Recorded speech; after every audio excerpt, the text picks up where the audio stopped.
The Gormenghast Trilogy by Mervyn Peake. Book 1. Titus Groan. A Gift of the Gab. As he returned through the hall, his mind was so engrossed with his new vision of fuchsia that he had forgotten Steerpike and was startled at the sound of steps behind him. A moment or two earlier, Steerpike had himself been startled by footsteps descending the staircase immediately above where he had been sitting in the shadowy tiger stripes of the banisters. He moved swiftly up to the doctor. "I'm afraid I'm still here," he said, and then glanced over his shoulder, following the doctor's eyes.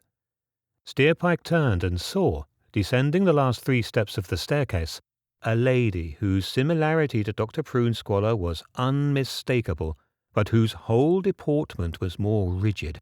She also suffered from faulty eyesight, but in her case the glasses were darkly tinted, so that it was impossible to tell at whom she was looking, save by the general direction of the head, which was no sure indication. The lady approached them. "Who is this?" she said, directing her face at Steerpike. "This," said her brother, "is none other than Master Steerpike, who was brought to see me on account of his talents. He is anxious for me to make use of his brain, not as you might suppose, as a floating specimen in one of my jars, but in its functional capacity as a vortex of dazzling thought." "Did he go upstairs just now?" said Miss Irma Prunsquallor. "I said, did he go upstairs just now?"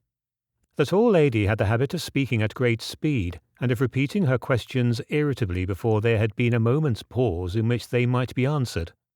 Prunsquallor had in moments of whimsy often amused himself by trying to wedge an answer to her less complex queries between the initial question and its sharp echo. "Upstairs, my dear?" repeated her brother. "I said upstairs, I think," said Irma Prunsquallor sharply. "I think I said upstairs. Have you, or he, or anyone been upstairs a quarter of an hour ago, Have you? Surely not, said the doctor. "We have all been downstairs, I think. Don't you?" he said, turning to Steerpike. "I do," said Steerpike. The doctor began to like the way the youth answered quietly and neatly. Irma Prunsquallor drew herself together.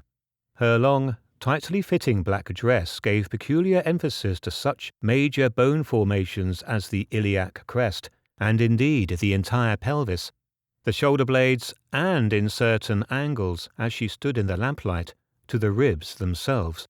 Her neck was long, and the Prunsquallor's head sat upon it, surrounded by the same grey thatch-like hair as that adopted by her brother, but in her case knotted in a low bun at the neck. "The servant is out, she said. "It is his evening out, isn't it? Isn't it?" She seemed to be addressing Steerpike, so he answered, "I have no knowledge of the arrangements you have made, madam, but he was in the doctor's room a few minutes ago, so I expect it was he whom you heard outside your door." "Who said I heard anything outside my door?" said Irma Prunsquallor, a trifle less rapidly than usual. "Who? Were you not within your room, madam?" "What of it? What of it?" "I gathered from what you said that you thought there was someone walking about upstairs," answered Steerpike obliquely. "And if, as you say, you were inside your room, then you must have heard the footsteps outside your room.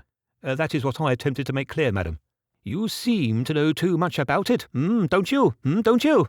She bent forward, and her opaque-looking glasses stared flatly at Steerpike. "I know nothing, madam," said Steerpike.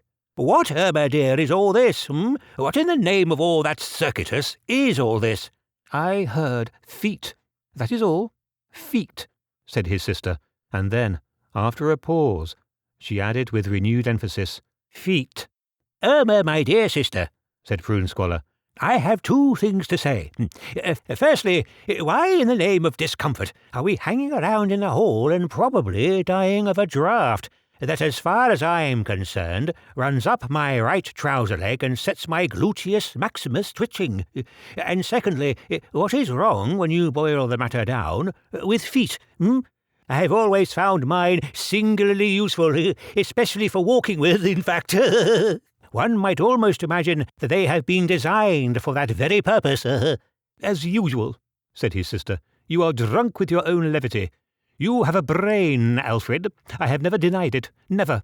But it is undetermined by your insufferable levity. I tell you that someone has been prowling about upstairs, and you take no notice. There has been no one to prowl. Do you see the point?" "I heard something too," said Steerpike, breaking in.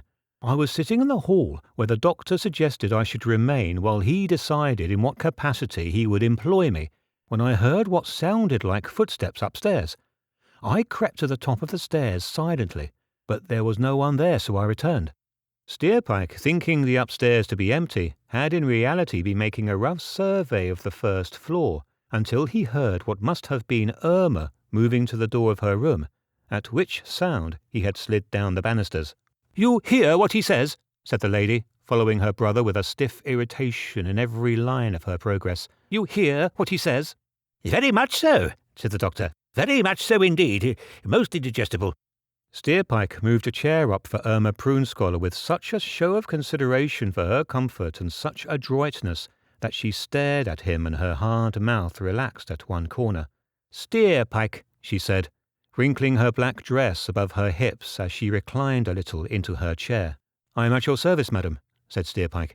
"What may I do for you?" "What on earth are you wearing? What are you wearing, boy?"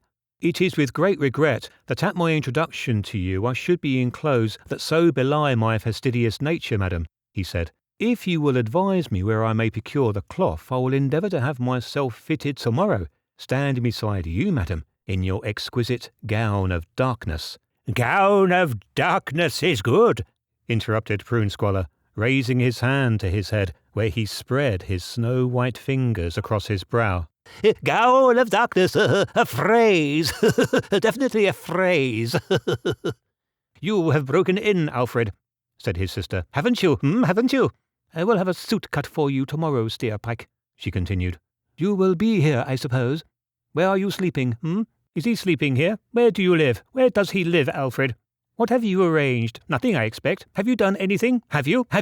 "What sort of things, Irma, my dear? What sort of things are you referring to? I have done all sorts of things. I have removed a gallstone the size of a potato. I have played delicately upon my violin while a rainbow shone through the dispensary window. I have plunged so deeply into the poets of grief that, save for my foresight in attaching fish hooks to my clothes, I might never again have been drawn earthwards from the excruciating depths." Irma could tell exactly when her brother would veer off into soliloquy, and had developed the power to pay no attention at all to what he said. The footsteps upstairs seemed forgotten.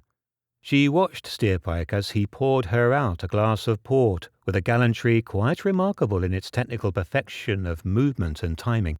"You wish to be employed? Is that it? Is that it?" she said. "It is my ardent desire to be in your service," he said. "Why, Tell me why," said Miss Prunsquallor. "I endeavour to keep my mind in an equipoise between the intuitive and rational reasoning, madam," he said. "But with you I cannot, for my intuitive desire to be of service overshadows my reasons, though they are many. I can only say I feel a desire to fulfil myself by finding employment under your roof. And so," he added, turning up the corners of his mouth in a quizzical smile, "that is the reason why I cannot exactly say why." "Mixed up with this metaphysical impulse, this fulfilment that you speak of so smoothly," said the doctor, "is no doubt a desire to snatch the first opportunity of getting away from swelter and the unpleasant duties which you have no doubt had to perform. Is that not so?" "It is," said Steerpike. This forthright answer so pleased the doctor that he got up from his chair and, smiling toothily, poured himself yet another glass. What pleased him especially was the mixture of cunning and honesty which he did not yet perceive to be the still deeper strata of Steerpike's cleverness. Prunsquallor and his sister both felt a certain delight in making the acquaintance of a young gentleman with brains, however twisted those brains might be.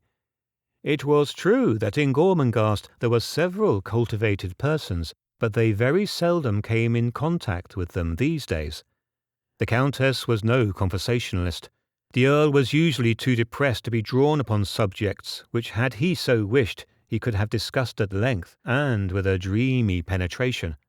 The twin sisters could never have kept to the point of any conversation. There were many others apart from the servants with whom Prunsquallor came into almost daily contact in the course of his social or professional duties, but seeing them overmuch had dulled his interest in their conversation, and he was agreeably surprised to find that Steerpike, though very young, had a talent for words and a ready mind. Miss Prunsquallor saw less of people than her brother. She was pleased by the reference to her dress, and was flattered by the manner in which he saw to her comforts. To be sure, he was rather a small creature. His clothes, of course, she would see to. His eyes at first she found rather monkey-like in their closeness and concentration, but as she got used to them, she found there was something exciting in the way they looked at her. It made her feel he realized she was not only a lady, but a woman. Her own brain was sharp and quick, but unlike her brother's it was superficial, and she instinctively recognized in the youth a streak of cleverness akin to her own, although stronger. She had passed the age when a husband might be looked for. Had any man ever gazed at her in this light, the coincidence of his also having the courage to broach such a subject would have been too much to credit. Irma Prunsquallor had never met such a person, her admirers confining themselves to purely verbal approach. As it happened, Miss Prunsquallor, before her thoughts were interrupted by the sound of Steerpike's feet padding past her bedroom door, had been in a state of dejection. Most people have periods of retrospection in which their thoughts are centred upon the less attractive elements in their past. Irma Prunsquallor was no exception, but today there had been something wild about her dejection. After readjusting her glasses irritably upon the bridge of her nose, she had wrung her hands before sitting at her mirror. She ignored the fact that her neck was too long, that her mouth was thin and hard, that her nose was far too sharp, and that her eyes were quite hidden, and concentrated on the profusion of coarse grey hair, which swept back from her brow in one wave to where, low down on her neck, it gathered itself into a great hard knot, and on the quality of her skin, which was, indeed, unblemished. These two things alone, in her eyes, made her an object destined for admiration. And yet, what admiration had she received? Who was there to admire her or to compliment her upon her soft and peerless skin and on her sweep of hair? Steerpike's gallantry had for a moment taken the chill off her heart. By now all three of them were seated. The doctor had drunk rather more than he would have ever prescribed to a patient. His arms were moving freely whenever he spoke, and he seemed to enjoy watching his fingers as they emphasized in dumb show whatever he happened to be talking about. Even his sister had felt the effect of more than her usual quota of port. Whenever Steerpike spoke, she nodded her head sharply as though in total agreement. "Alfred," she said, "Alfred, I'm speaking to you. Can you hear me? Can you? "Very distinctly, Irma, my very dear, dear sister. Your voice is ringing in my middle ear. In fact, it's ringing in both of them, right in the very middle of them both. Or rather, in both their very middles. What is it, flesh of my flesh?" "We shall dress him in pale grey," she said. "Who, blood of my blood?" cried Prunsquallor. "Who is to be apparitioned in the hue of doves?" "Who? How can you say who? This youth, Alfred, this youth. He is taking Pellet's place. I am discharging Pellet tomorrow. He has always been too slow and clumsy. Don't you think so? Don't you think so?" "I am far beyond thinking, bone of my bone, far, far beyond thinking. I hand over the reins to you, Irma. Mount and be gone. The world awaits you." Steerpike saw that the time was ripe. "I am confident that I shall give satisfaction, dear lady," he said. "My reward will be to see you, perhaps once more, perhaps twice more, if you will allow me, in this dark gown that so becomes you. The slight stain which I noticed upon the hem I will remove tomorrow with your permission." "Madam," he said, with that startling simplicity with which he interlarded his remarks, "where can I sleep?" Rising to her feet stiffly, but with more self-conscious dignity than she had found it necessary to assume for some while past, she motioned him to follow her with a singularly wooden gesture, and led the way through the door. Somewhere in the vaults of her bosom a tiny imprisoned bird had begun to sing. "Are you going forever and a day?" shouted the doctor from his chair, in which he was spread out like a length of rope. Am I to be marooned forever? Forevermore and evermore? For tonight, yes, replied his sister's voice. Mr. Steerpike will see you in the morning. The doctor yawned with a final flash of his teeth and fell fast asleep. Miss Prunsquallor led Steerpike to the door of a room on the second floor. Steerpike noticed that it was simple, spacious, and comfortable. I will have you called in the morning, after which I will instruct you in your duties. Do you hear me? Do you hear me? With great pleasure, madam. Her passage to the door was more stilted than ever, for she had not for a very long while made such an effort to walk attractively. The black silk of her dress gleamed in the candlelight and rustled at the knees. She turned her head at the door, and Steerpike bowed, keeping his head down until the door was closed and she had gone. Moving quickly to the window, he opened it. Across the courtyard, the mountainous outline of Gormenghast Castle rose darkly into the night. The cool air fanned his big protruding forehead. His face remained like a mask, but deep down in his stomach he grinned.